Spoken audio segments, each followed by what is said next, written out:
Queridos, vamos abrir a palavra do nosso Senhor na carta de Paulo aos Efésios, continuando a exposição nesta carta. Efésios, capítulo 3. Faremos a leitura dos versos de 14 a 21. Efésios, capítulo 3, os versículos de 14 a 21.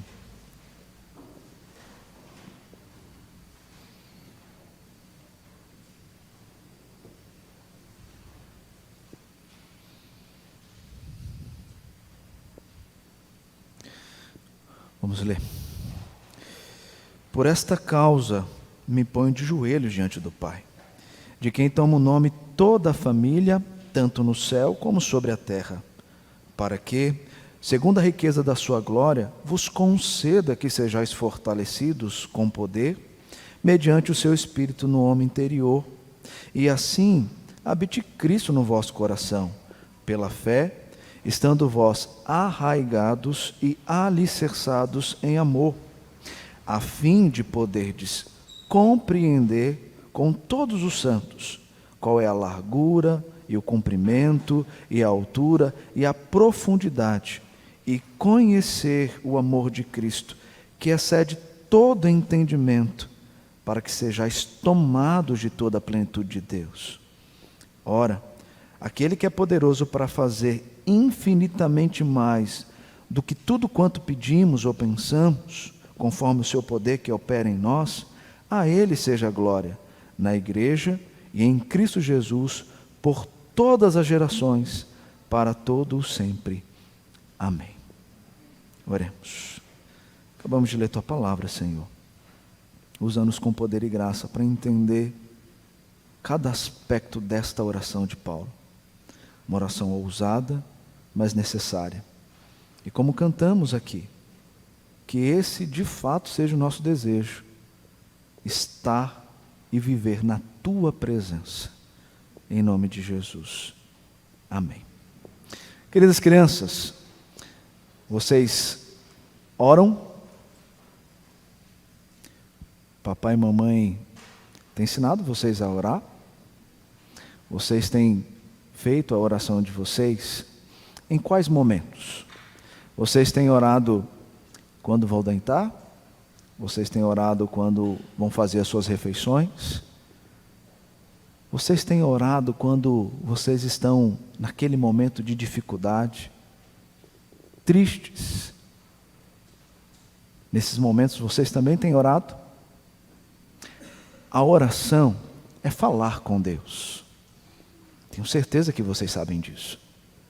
Falar com Deus é o maior privilégio que um ser humano pode ter. Só que não é todos que conseguem falar com Deus. Vocês podem falar com Deus. E vocês devem falar com Deus. Mas falar com Deus não é falar somente quando precisamos. Falar com Deus é falar com Ele em todo momento. Assim como nós falamos com o nosso Pai, nós temos que falar com o nosso Pai celestial. Então, pense sobre isso. E o meu pedido para vocês é, façam desenhos de momentos em que você entende que você precisa orar. E como você está nesses momentos orando? De joelho, em pé, deitado, sentado. Faça um desenho assim, dos momentos em que você ora na tua vida e como você ora. Tá bom? Então, faça esse desenho. Durante a exposição, vocês vão entender um pouquinho daquilo que nós estamos meditando na palavra de Deus. Tá bom? Meus queridos, por que nós oramos? O que nós pedimos? Em que momentos nós nos colocamos diante do Pai? De que forma nós nos achegamos diante de Deus? Todas essas perguntas nos levam a pensar a respeito da nossa relação com aquele que nos fez filhos dele. Nós estamos aqui diante de uma oração do apóstolo Paulo à igreja de Éfeso. Paulo, em todas as suas cartas, ele ora. Aqui, por 2 vezes, ele se coloca em oração por esses irmãos. Mas aqui, nessa que nós acabamos de ler, é a oração mais ousada do apóstolo Paulo. É a oração mais difícil que Paulo fez pela igreja de Efésios. Essa oração é a oração mais difícil que um ser humano pode fazer por ele e para a igreja que ele faz parte. Essa é a oração mais ousada, mas mais necessária que o homem, filho de Deus, deve fazer. Nós cantamos aqui sobre desejo. E nós cantamos nos colocando diante daquilo como um pedido. Este é o meu desejo, te dar louvor. Este é o meu desejo, estar na sua presença. Esse é o meu desejo, entregar tudo para ti. Toma o meu coração, a minha alma, eu vivo só para ti. Mas será mesmo que você vive somente para Deus? Quando dentro da sua casa você não é o exemplo para os seus filhos? Quando no seu trabalho você não é exemplo para os seus funcionários ou como funcionário diante dos seus chefes? Será que você vive só para Deus quando no seu relacionamento com pessoas que não conhecem a Deus, elas não conseguem identificar em você Deus? Cantar é fácil. Pedir, mais ainda, viver é difícil. O que Paulo está chamando a atenção daquela igreja, minha e de cada um de vocês, é que venhamos pedir, mas pedir e viver, porque o crente não foi chamado para viver de forma expectativa, mas viver de forma experiencial o relacionamento dele com Deus, em todo o tempo. E é isso que Paulo vai falar aqui. E é isso que nós precisamos parar para pensar, porque nós somos chamados para, de fato, entregar todo o nosso coração diante do Senhor. Queridos, Paulo então faz essa oração, e a estrutura aqui se dá da seguinte forma. Nós temos os versículos 14 e 15, um aspecto de introdução. Paulo está fazendo uma introdução na sua oração, e aqui eu coloco o como para a gente entender como Paulo se colocou e diante de quem ele se colocou em oração. Os versículos de 16 a 19, aqui está todo o conteúdo de Paulo, aquilo que ele está pedindo à igreja, aquilo que ele está pedindo a Deus para que a igreja experimente. Tanto que nós vamos gastar mais tempo nessa segunda parte, tá bom? E depois, nos versos 20 a 21, nós temos aqui a conclusão da oração, com uma doxologia, um momento de apontar para a glória de Deus. Terminei, é para a tua glória. Então essa é a divisão do nosso texto, e essa terceira parte nós colocamos aqui o para quem oramos. Então, como, pelo que e para quem oramos? Leiamos novamente os versículos 14 e 15. Por esta causa me ponho de joelhos diante do Pai, de quem toma o nome toda a família, tanto no céu como sobre a terra. Por esta causa. Que causa? Que causa Paulo está mencionando aqui? Se nós olharmos a partir do capítulo 2, propriamente a partir do versículo 11, nós perceberemos que Paulo está mostrando que os gentios agora são chamados por Deus a se aproximar. Eles estavam distantes, agora eles são aproximados por meio da obra de Cristo Jesus, para juntamente com os judeus serem reconciliados, a viverem como uma mesma família. E ainda mais, Paulo fala que eles não são apenas chamados, mas há uma habitação neles, tanto nos judeus quanto nos gentios. E essa habitação é uma edificação em que o Espírito se faz ali. Isso está nos versos de 21 a 22. Depois, nos versos do capítulo 3, de 1 a 13, Paulo vai falar do mistério. Que mistério ele fala? O mistério é que os judeus que rejeitavam os gentios, agora não apenas têm que receber esses, mas também têm que, com eles, serem participantes ou coparticipantes da mesma herança de Deus. O mistério é que os gentios agora fazem parte da aliança que Deus estabeleceu com o povo, e não com apenas um povo. Os judeus tinham essa ideia de exclusividade. Jesus veio para romper isso e dizer: não é só vocês, mas também gentios.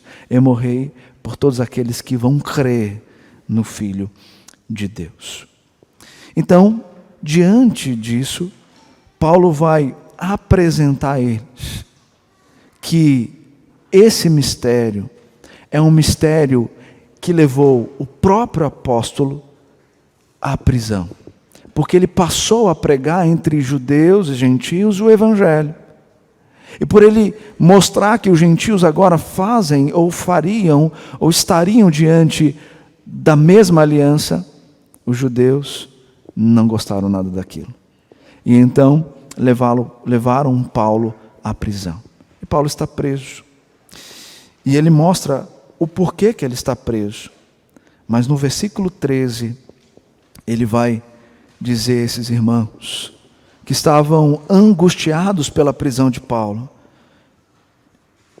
portanto, vos peço que não desfaleçais nas minhas tribulações por vós, pois nisso está a vossa glória. Eu estou preso porque eu preciso estar preso, mas o evangelho não está preso. O evangelho, ele deve continuar sendo anunciado. Então não desfaleçais diante das perseguições que nos sobrevêm. Pelo contrário, permaneçam pregando o evangelho,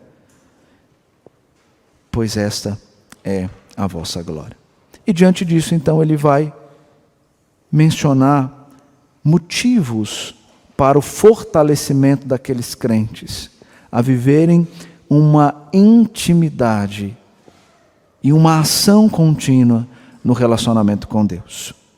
Por esta causa, por causa dos gentios, eu me coloco, ou eu me ponho de joelhos diante do Pai. Pôr de joelhos para um judeu não era algo comum.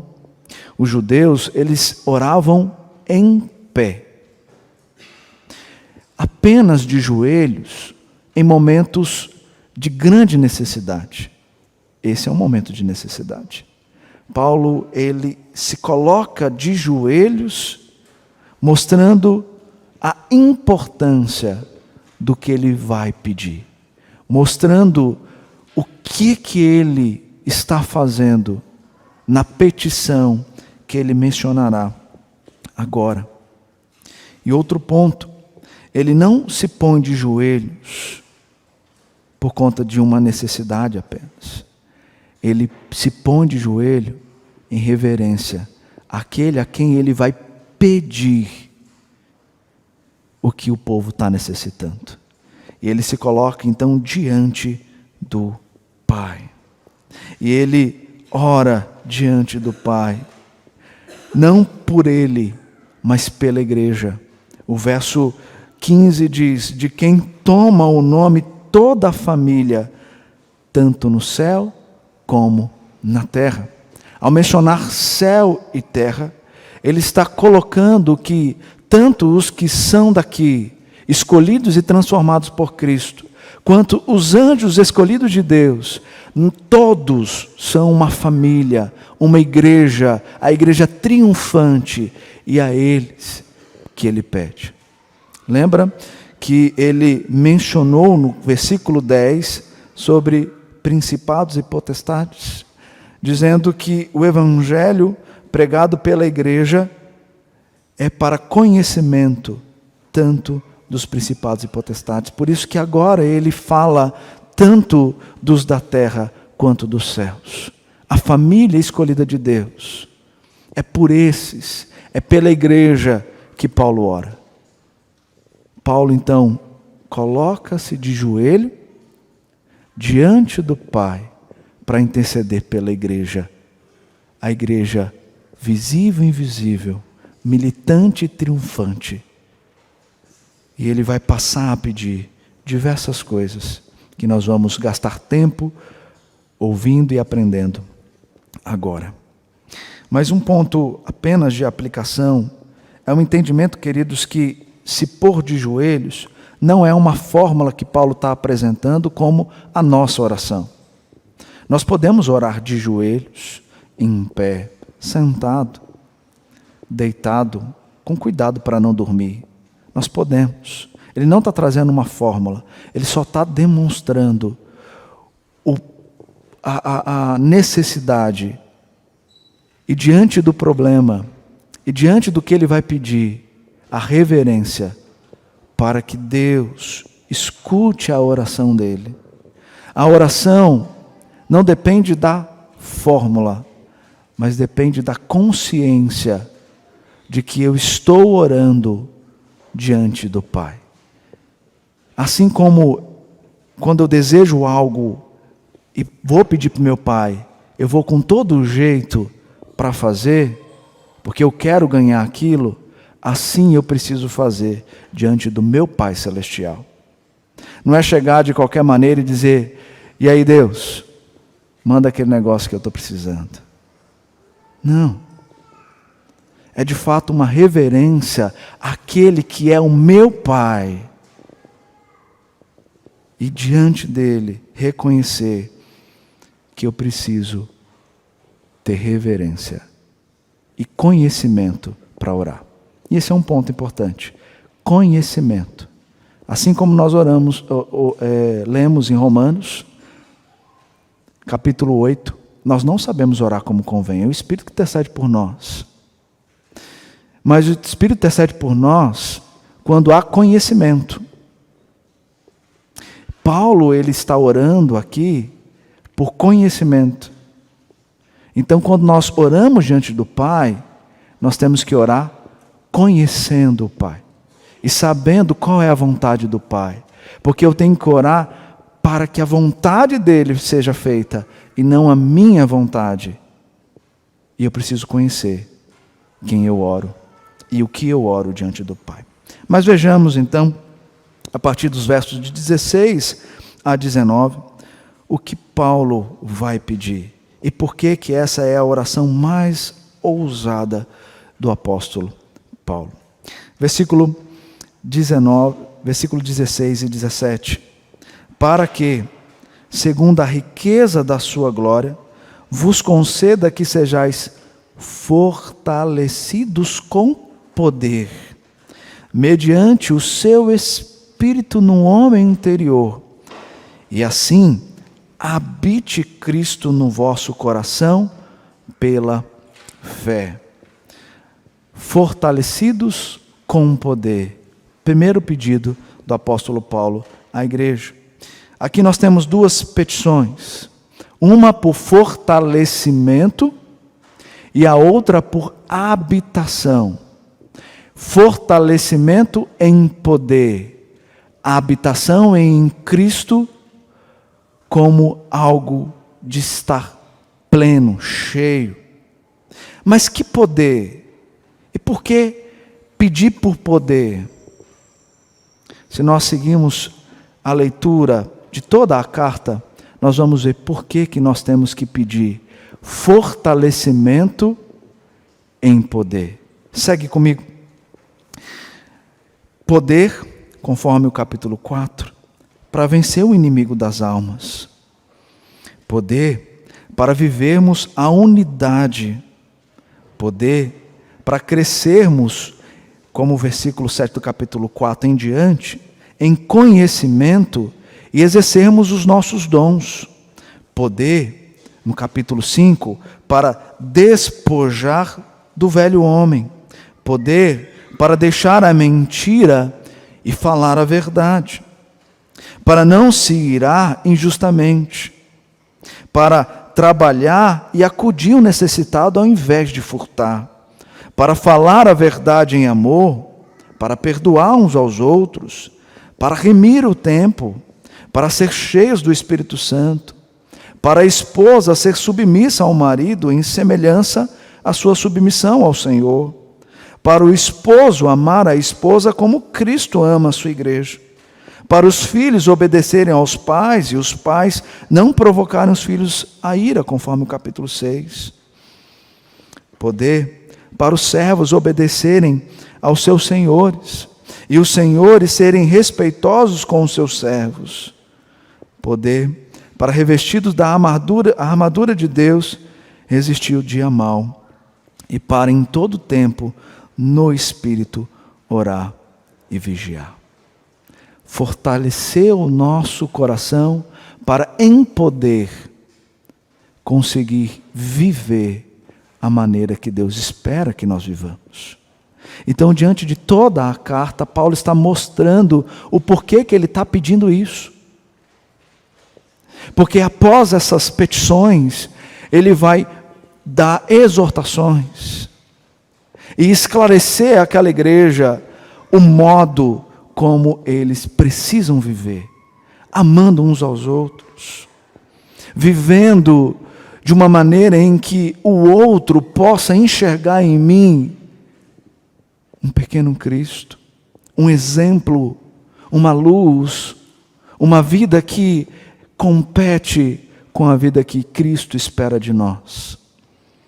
Poder para fazer diferença lá fora, não apenas aqui dentro. Poder para mostrar para os nossos filhos que eles podem olhar para nós como modelo ideal para este mundo caído. Modelo para que as minhas filhas, falando propriamente aqui do meu exemplo, possam olhar para mim e, diante do meu modelo, desejar um marido para elas. Poder para que eu possa em todo tempo mostrar que este mundo ensina tudo o contrário que a Escritura revela, e que elas não podem ter medo do mundo, mas ter temor diante do Pai, porque no mundo elas foram chamadas por uma missão de luz, e não para compactuar, e não para ser mais um no mundo. Não foi isso que Jesus orou? Pedindo para que não nos tire do mundo, mas que nos livres do mal, porque a nossa missão é no mundo, porque é aqui que nós fomos chamados. Poder para cantar o que cantamos e viver desse modo. Toma o meu coração, porque eu vou fazer diferença. Toma o meu coração, porque eu não vou irar com o meu colega de trabalho. Toma o meu coração, porque todas as palavras que eu proferi serão palavras de graça e não palavra de desgraça.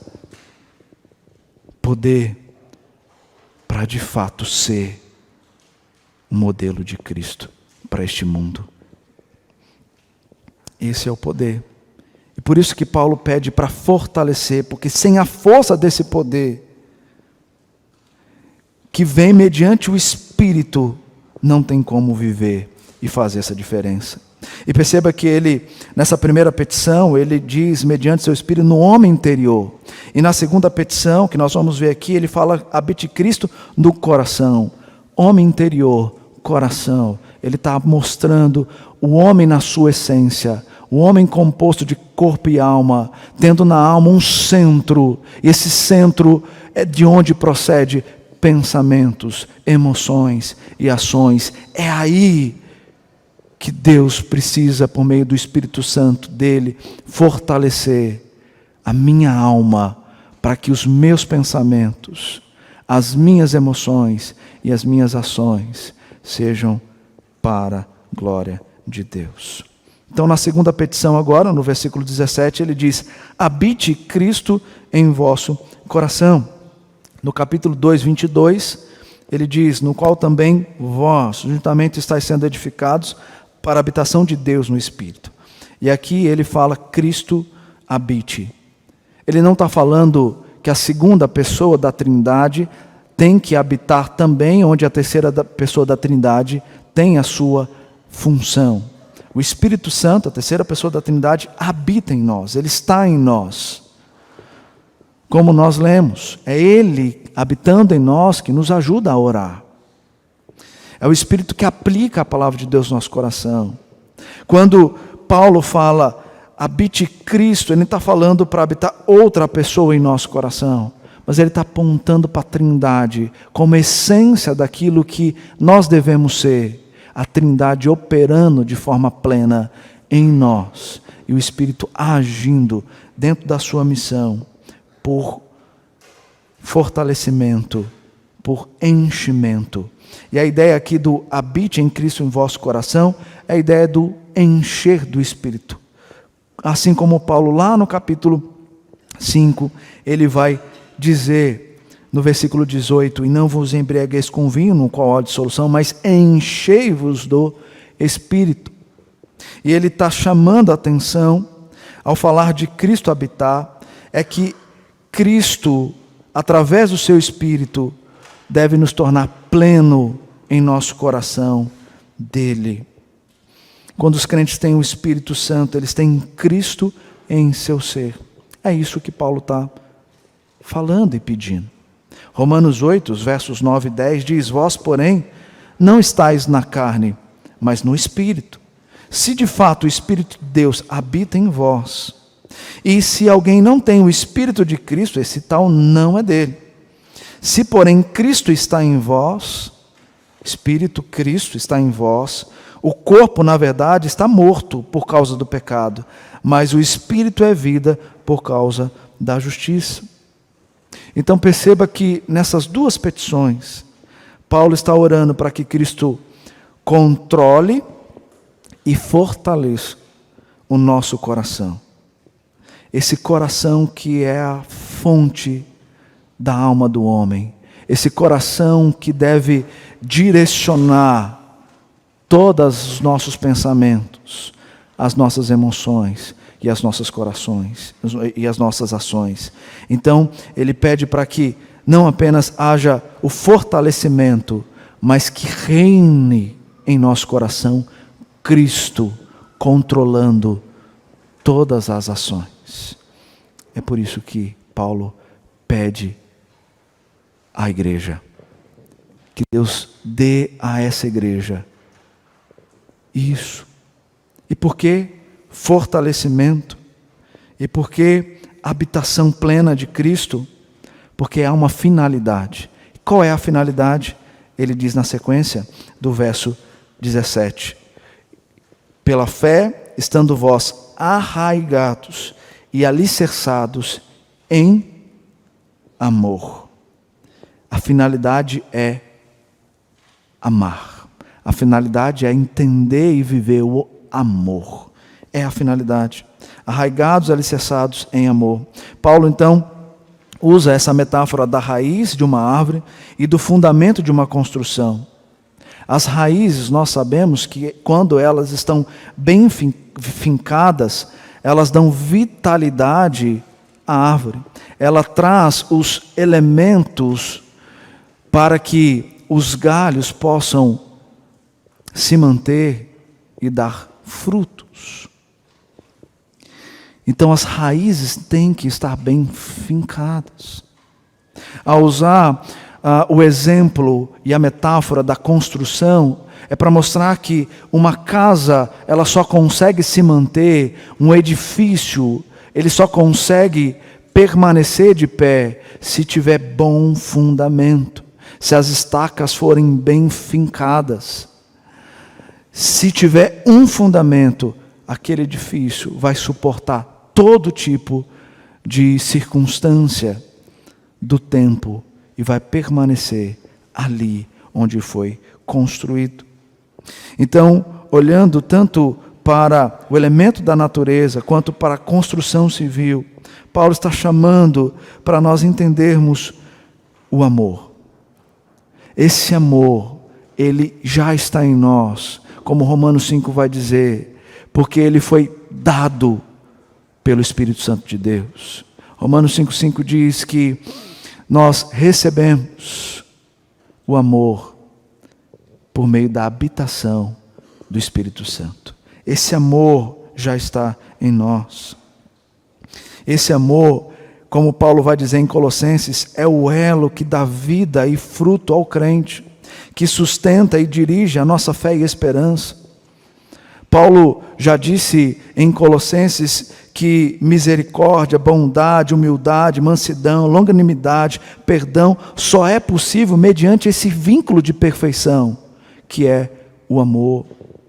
Em Gálatas, capítulo 5, nós temos lá o contraste entre as obras da carne e o fruto do Espírito. E o texto diz que o fruto do Espírito é amor.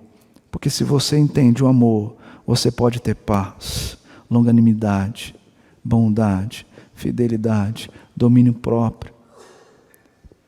Tudo isso só faz sentido e só consegue ser vivenciado através do amor.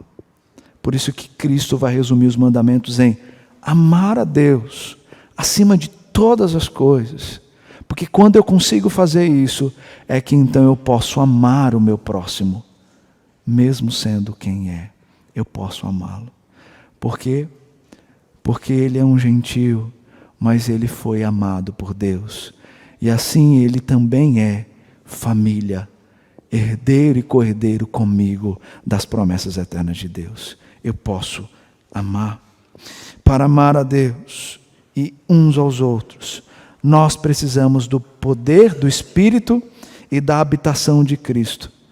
Porque sem isso, não tem como amar. Veja o fluxo.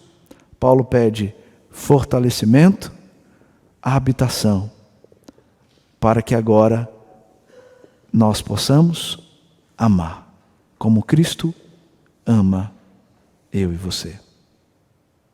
E esse amor, ele tem que estar com as suas raízes bem fincadas, conhecimento, fundamentos bem estabelecidos, doutrinas estruturadas no coração, para que essa seja a prática do crente. Depois, ele vai falar sobre conhecer o amor de Cristo, que está nos versos 18 e 19, a fim de poder, diz, compreender com todos os santos qual é a largura, o comprimento, a altura, a profundidade, e conhecer o amor de Cristo, que excede todo entendimento, para que sejais tomados de toda a plenitude de Deus. Paulo passa do nosso amor pelos irmãos para o amor de Cristo por nós. E em sua oração ele reconhece que precisamos de força, poder, força para amar e poder para compreender o amor de Cristo. A ideia principal aqui, queridos, está justamente nesses dois verbos. O verbo compreender e conhecer. Compreender e conhecer. Compreender com todos os santos. Veja que ele diz que essa compreensão não é uma compreensão que você vai buscar conhecer sozinho. Ao falar de todos os santos, ele está mostrando o caminho onde essa compreensão se tornará clara. Por quê? Amar, frente àquilo que o fruto do Espírito mostra com toda a extensão, é amar vivendo com o meu irmão. Ou seja, eu preciso compreender a profundidade desse amor, demonstrando isso para com as pessoas que eu me relaciono. Eu vou mostrar que de fato eu sou um filho de Deus quando eu passo a me relacionar com as pessoas. Porque falar sem eu demonstrar quem eu sou na realidade, na profundidade do relacionamento, não vai de fato ser prova daquilo que há de transformação no meu coração. Então, Paulo mostra que esse compreender é com a igreja. E o que temos que compreender? E ele fala da dimensão do amor: largura, comprimento, altura e profundidade. Esse verbo compreender está no sentido de agarrar o conhecimento. Aponta para a ideia de agarrar para entender, agarrar para o intelecto discernir. Então, compreender, nesse caso, as dimensões do amor. John Stott, falando sobre isso, ele diz: o amor de Cristo é suficientemente largo para abranger a totalidade da humanidade, especialmente judeus e gentios. Suficientemente comprido para durar por toda a eternidade. Suficientemente profundo para alcançar o pecador mais degradado e suficientemente alto para levá-los para o céu. Algo que só poderemos compreender pelo caminho da comunidade. Só conseguimos compreender com a igreja de Cristo Jesus. Pois é através deles que os meus dons são exercidos. E para eles, evidenciando a glória de Deus, que os meus dons são praticados. O verbo conhecer aqui já está no sentido de saber alcançado pela experiência. Eu vou compreender intelecto, vou saber experimentando. Então, o conhecer aqui tem a ver com experiência, experimentar. E ele diz o que experimentar?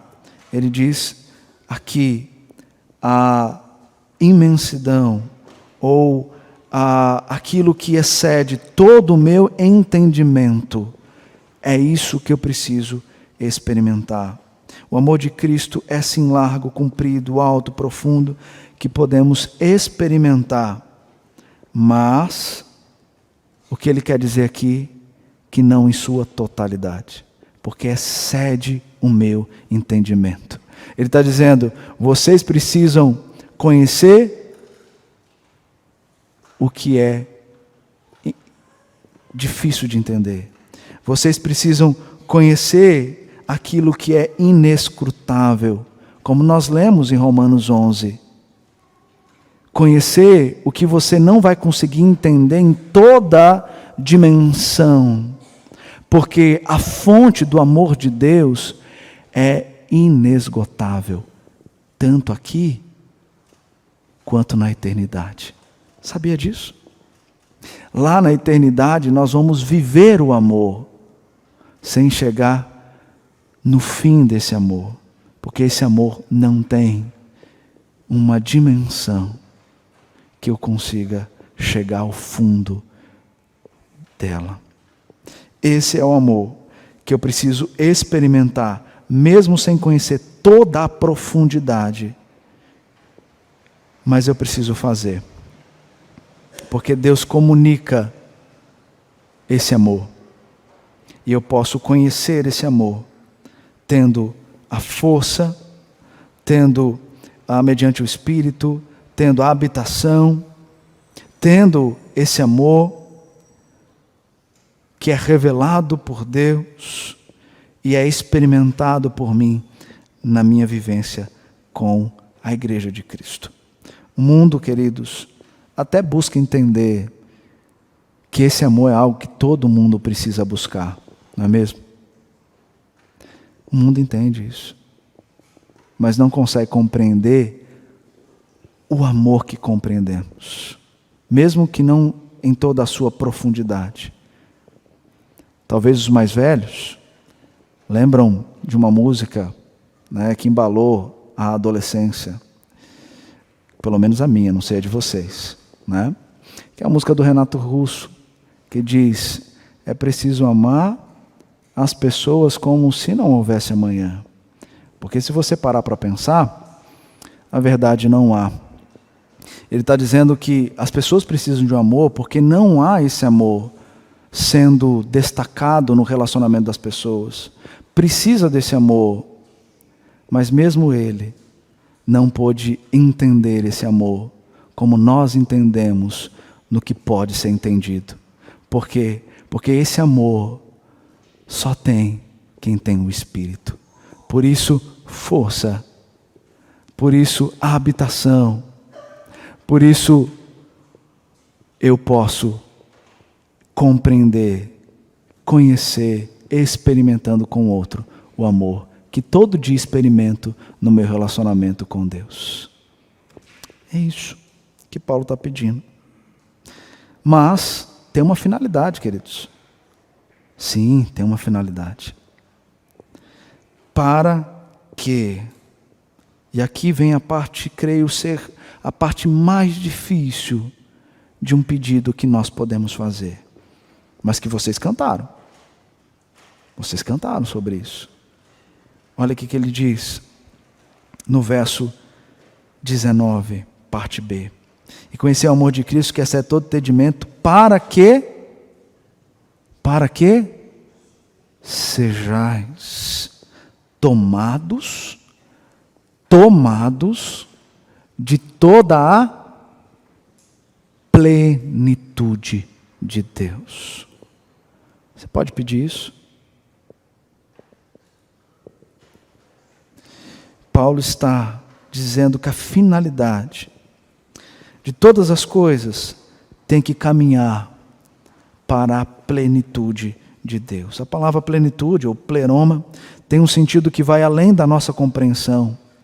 É a ideia de enchimento ao ponto de transbordar.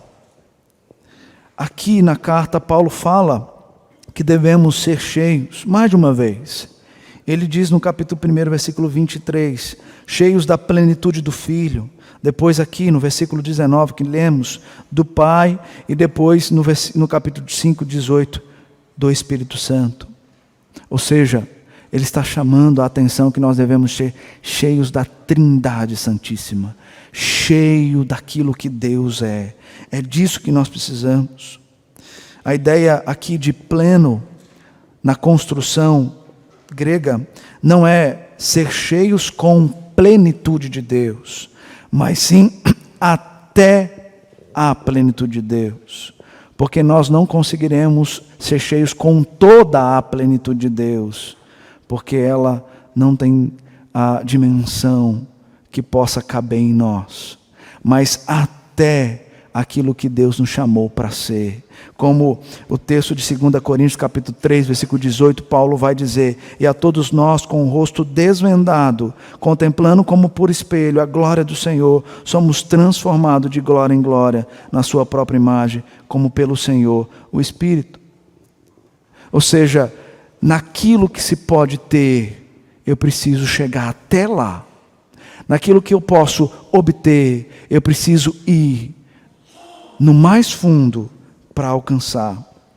Tiago, ao falar para termos alegria na aprovação da nossa fé, que produz perseverança, que deve ter ação completa, ele diz que tudo isso é para chegarmos a um fim, a uma finalidade: perfeitos e íntegros, e em nada deficientes. Ou seja, nós somos chamados para sermos santos, perfeitos, mas nós não seremos aqui neste mundo terreno de forma plena, mas nós vamos aproximar daquilo que o Filho foi. Mas com a certeza de que eu estou fazendo isso, mas lá no céu, o pleno, eu vou poder desfrutar. Porque a glória que reside em mim hoje, ela não está de forma total e completa, mas no céu estará, no corpo glorificado e na minha vivência eterna com o meu Deus. Ele está chamando então a atenção para o caminho da santificação, que é composto do despojamento do velho homem, que ele vai falar no capítulo 4, e do revestir-se desse novo homem, criado segundo Deus, em justiça e retidão procedentes da verdade. Então essa é a aspiração, esse deve ser o desejo do nosso coração. Então veja como isso é sério e com implicações grandiosas.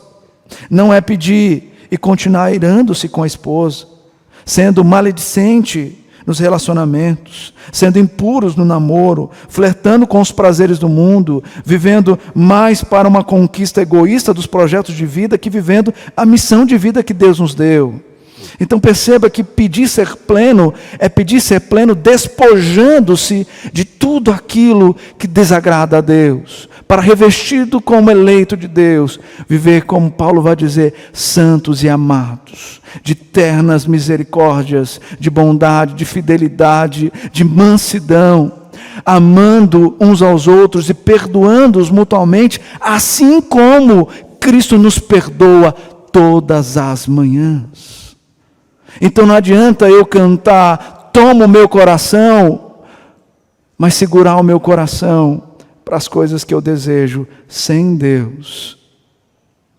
Não é pedir, Deus, mora em mim e seja cheio em mim, mas no meu namoro é só eu e ela, e aí pode tudo. Não é pedir, Deus, seja sempre mais em mim, e aqui ser um, e dentro de casa ser outro. Não é pedir para Deus ser cheio em você, e você maltratar os seus filhos, ao invés de ensinar na disciplina, na admoestação do Senhor. Entenda que esse pedido é um pedido que muitas vezes nós não teremos coragem de fazer, mas temos que fazer todos os dias, porque nós estamos no caminho da santificação, porque nós precisamos nos parecer cada vez mais à semelhança do Cristo, o Filho de Deus, a quem com Ele nós herdaremos a vida eterna. Nós não fomos chamados para poder brincar de Cristo, nós fomos chamados para poder ser luz de Cristo. As pessoas precisam olhar para nós e enxergar Cristo em nós, e não olhar para nós e perguntar, nossa, eu não sabia que você era crente. Deus nos chamou não para passar vergonha, Deus nos chamou para falar para o mundo da vergonha em que eles estão, para viver longe dessa vergonha, mas tendo Cristo no coração. É para isso que nós somos chamados, queridos. Nós estamos vendo os nossos crentes brincando de ser crentes. Nós estamos vendo os nossos crentes flertando com o mundo numa intensidade muito maior do que a entrega dele por Cristo Jesus. Pessoas que se entregam a coisas tão banais, de forma plena, e com Cristo de forma injusta. Eu aguento ficar 5 horas jogando, mas não consigo passar 10 minutos lendo a Bíblia e meditando. Qual é o problema? O problema é que eu sei, mas não experimento. Deus não chamou para a gente saber, Deus nos chamou para a gente experimentar. Andar com Deus é um privilégio. Só que esse privilégio tem que ser visto na prática. Essa é a oração que Paulo faz àquela igreja. E essa é a oração que eu faço com temor e tremor no coração, porque também sou pecador. E convido a igreja também a fazer. E por isso que agora Paulo conclui, dizendo, ora, versículo 20, aquele que é poderoso para fazer infinitamente mais do que tudo quanto pedimos ou pensamos, conforme o seu poder que opera em nós, a ele seja a glória à igreja e em Cristo Jesus por todas as gerações, para todo o sempre, porque ele responde a minha oração. Paulo conclui a sua oração mostrando que o Deus que habita em nós opera poderosamente dentro de nós, ou seja, essa oração deve ser feita porque Ele vai ouvir e vai responder. Paulo então vai concluir apontando para a glória. Por quê? Porque esse Deus que é poderoso para fazer muito mais que nós estamos pedindo, Ele é o Deus da glória. E por isso eu posso terminar dizendo, a Ele seja glória na igreja, na vida de todos os santos, e em Cristo Jesus, não agora, mas por todas as gerações e para todo sempre. Amém? Queridos, vamos parar para entender que nós temos que ser mais do que somos. O mundo precisa dessa luz e você foi chamado para brilhar. Às vezes nós ficamos inconformados com tudo que está acontecendo. Mas o que fazemos para mudar o mundo? Nós pedimos por avivamento na igreja, mas o avivamento só existe, só acontece se ele começar aqui, no meu coração. Que Deus nos ajude a pedir um avivamento em nosso coração, para que sejamos uma igreja que de fato possa representar Cristo neste mundo. Amém? Muito obrigado por nos acompanhar até o final desse vídeo. Para receber mais reflexões e ficar por dentro dos próximos conteúdos, te convidamos a seguir as nossas redes sociais que estão na descrição. Alguns vídeos aparecerão na tela, caso queira continuar nos assistindo. Abraço e até a próxima!